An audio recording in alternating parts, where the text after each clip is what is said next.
A Rav has many jobs, not just answering shilas. One of the jobs of a Rav is to decide what sefer do you give to bar mitzvah bacher. I used to give out a sefer achinuch and other sefarim until I realized that they sit on the shelf, often not used. One day I decided, let's give them a biography of Ramesha Feinstein. That at least it's possible, it's light, they'll read it and they'll grow from it as a yeshiva bacher. One day my secretary was on vacation and she called me up and she said, Rabbi, I think we're out of Ramesha's sefarim and we have a bar mitzvah this week. I want you to go into my office, sign up for the shul's account, and purchase about a dozen. All right, I go in and I log on and I'm about to purchase when a screen comes on. And it's a screen that many of us may be familiar with.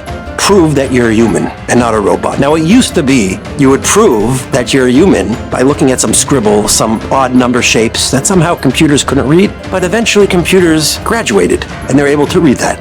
Then it switched to click on any button that shows a motorcycle. You always had that shiloh, that left corner that had a spoke of the motorcycle. Does that count as a motorcycle? Is it not a motorcycle?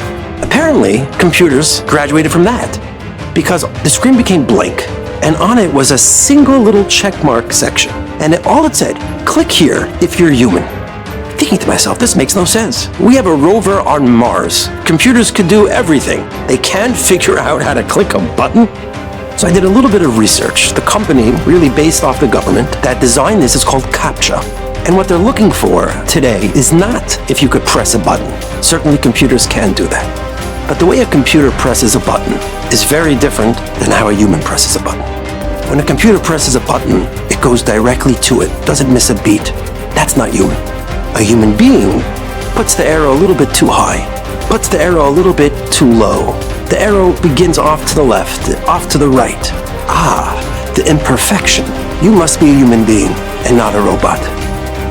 And I realized this is such a great mashal for life in general, and particular in this generation.